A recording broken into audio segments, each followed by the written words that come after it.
Hi, எப்படி இருக்கீங்க? இன்றைக்கி அம்மா கிச்சனில் சொரக்காய் கூட்டு எப்படி செய்கிறதுன்னு பார்க்கலாம். அதுக்கு ஒரு பெரிய சொரக்காய், அதை தோல் சீவிட்டு விதையெல்லாம் எடுத்துகிட்டு அழகாக கட் பண்ணி வச்சுருக்கேன் குட்டி குட்டியாக. அதை குக்கரில் போட்டு வச்சுருக்கேன். அது கூட ஒரு கைப்பிடி அளவுக்கு பாசிப்பருப்பை கழுவி அதில் சேர்த்துட்டேன், தண்ணியோடு சேர்த்துட்டேன். இதுக்கு தேவையான அளவு உப்பையும் போட்டாச்சு.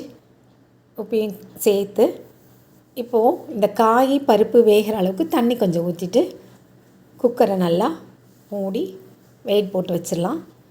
இது சும்மா ஒரு 2 சவுண்டில் வெந்துடும், ஈஸியாக வெந்துடும்.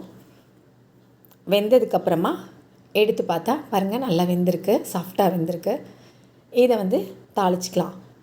சொரக்காய் அவ்வளோ உடம்புக்கு நல்லது, சுகருக்கெலாம் ரொம்ப நல்லது சொல்கிறாங்க. அதனால் எல்லாம் சொரக்காய் வேண்டாம்னு சொல்லிவிட்டு விடக்கூடாது, சாப்பிடணும்.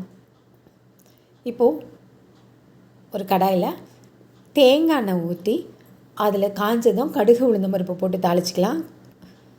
அது கூடவே ஒரு வெங்காயத்தை வெட்டி, சின்ன வெங்காயமாக ஒரு வெங்காயத்தை எடுத்து வெட்டி போட்டு 2 காஞ்ச மிளகாவை கிள்ளி போட்டு, அதாவது மிளகா வத்தல் அதையும் கிள்ளி போட்டு, கருவேப்பிலை கொஞ்சம் கழுவி எடுத்து போட்டுடலாம். போட்டு அதையும் நல்லா வதக்கிடலாம்.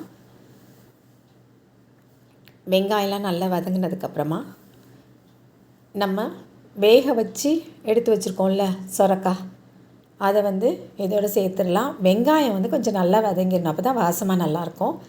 அது நல்லா வதங்கினதுக்கப்புறமா கொஞ்சம் பொன்னிறமாக வதங்கினதுக்கப்புறமா இதை சேர்த்துடலாம். வேக வச்சு வச்சுருக்க பாசிப்பருப்பு சொரக்காயெலாம் போட்டு வேக வச்சு வச்சுருக்கோம்ல, அதை சேர்த்து நல்லா கலந்து விட்டு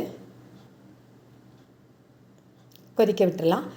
இது தேங்காய் எண்ணெய் சேர்த்து தாளிக்கிறதுனால ரொம்ப மணமாக நல்லாயிருக்கும். நீங்களும் ஒரு தடவை இந்த மாதிரி தேங்காய் எண்ணெய் விட்டு செஞ்சு பாருங்கள், தாளித்து பாருங்கள், அவ்வளோ டேஸ்ட்டு நல்லாயிருக்கும். இப்போ கொஞ்சம் தேங்காய் துருவலையும் போட்டால் இன்னும் கூடுதலாக ஒரு சுவை இருக்கும். தேங்காய் துருவல் போடலைனாலும் பரவாயில்ல, ஆனால் இது போடும்போது ருசி அபாரமாக இருக்கும். நல்லா இதை சாதத்தோடையும் வச்சு சாப்பிட்லாம், டிஃபன்லேயும் வச்சு சாப்பிட்லாம். அதாவது பூரி சப்பாத்திக்கும் தொட்டுக்க நல்லாயிருக்கும். நீங்களும் இந்த மாதிரி ஒரு தடவை ட்ரை பண்ணி பாருங்கள். பார்த்துட்டு எப்படி இருக்குன்னு கமெண்ட் பண்ணுங்கள். மீண்டும் சந்திப்போம். நன்றி, வணக்கம்.